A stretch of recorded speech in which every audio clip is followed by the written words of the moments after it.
To discover more about her great-uncle Walter's fate, Jodie has come to the archives of the King's Royal Hussars in Winchester. She's meeting military historian Dr. David Kenyon.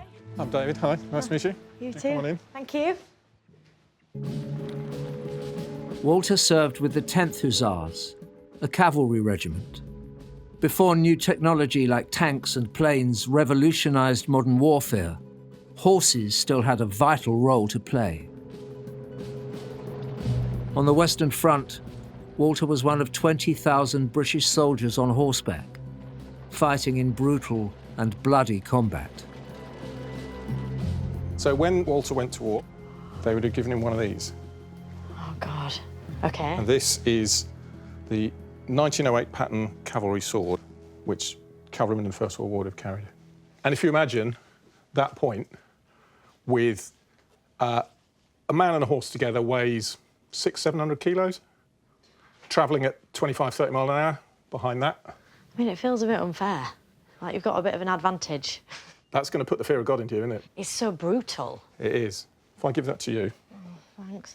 How heavy is that? It's proper heavy. It is. Now, straighten your arm towards me, and when you gallop towards the enemy, he will arrive here, hopefully. You'll stab him. He will keep going. Hopefully it's not a word I'd have used. And he will stop there. That's awful. But the problem you've got then is he's here and your horse is going that way. I think that's the least of your problems at that point. I just think Well, his a problems are life worse than of yours. guilt and... Yeah. And so what you're doing, let me have it, is you come in like that. Yeah. You thrust, you hit the target, you ride past him, you drop him off, you swing back in, you engage again, you stab the next one, and on you go. OK.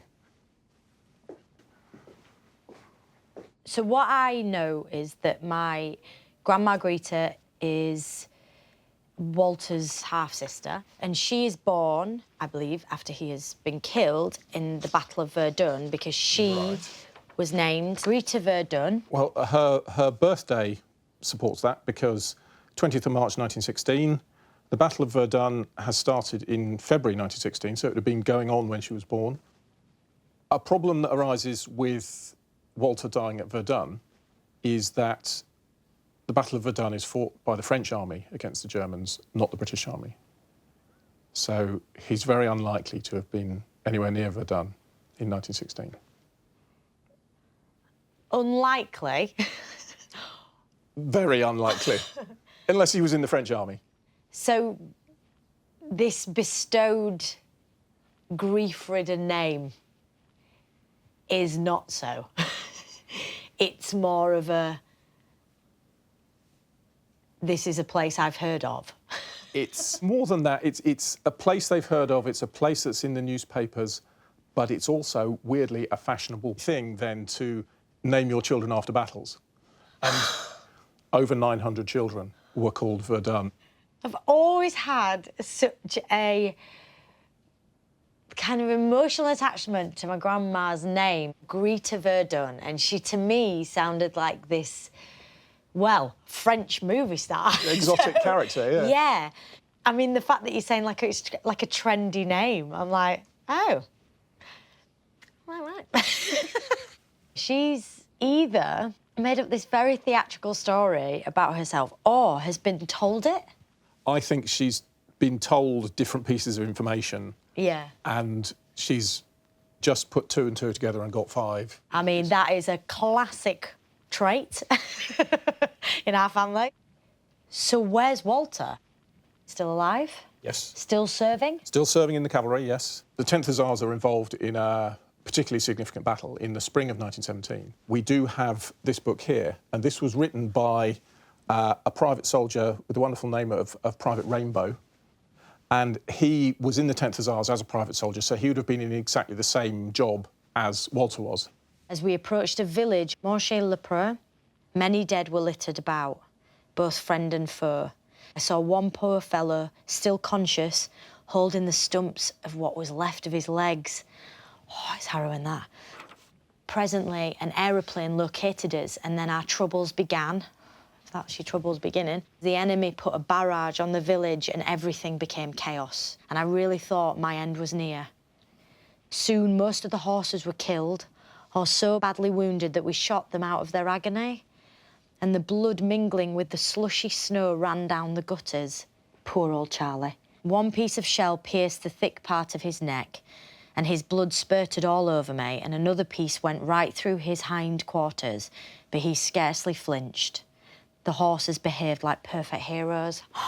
That's really moving. And you have to imagine that somewhere in that village is Walter, having that same experience. I do not expect to discover that he's walked away from this. So it's really harrowing.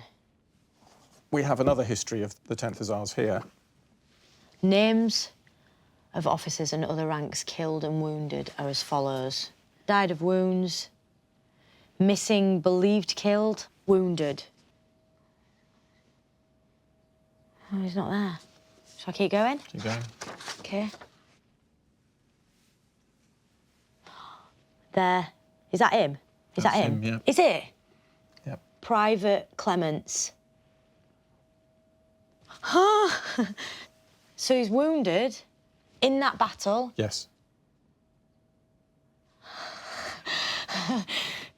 My immediate morbid curiosity is, what is his injuries? And also, are they life-threatening? And does he get to go home? We don't know exactly how severe his injuries were. OK. But we're fairly sure he was evacuated back to England. So in that, there's a sense of massive relief for someone I have never met. Jodie has learnt that in 1917, her great-uncle Walter returned wounded to Britain. And she's discovered there's no truth to the family story that he died at the Battle of Verdun. The relationship between Walter and his mum, it's much more disconnected than I thought, that bond. I thought it was intense, so much so that she named her youngest child after him. But in that being not the case, that leaves it all a bit adrift. I really hope to be able to find out something that connects them, and there's letters of comfort, there's contact, there's something. Because otherwise it just feels so brutal and lonely.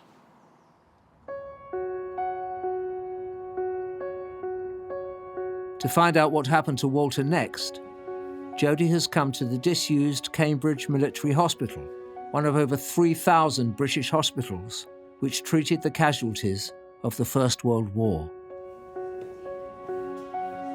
She's talking with medical historian Dr. Emily Mayhew. So what I know so far is that my great-uncle Walter was injured in battle. Do we have any idea what's happened to him?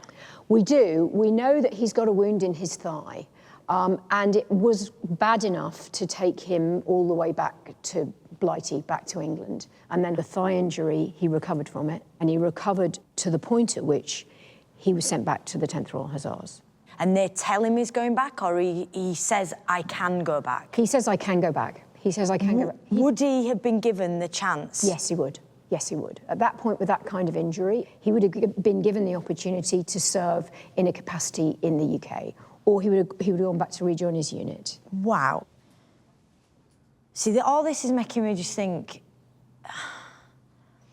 he just feels like a lonely soul to me. It doesn't feel like he has got his mum and his 8 siblings around his bed begging him to stay.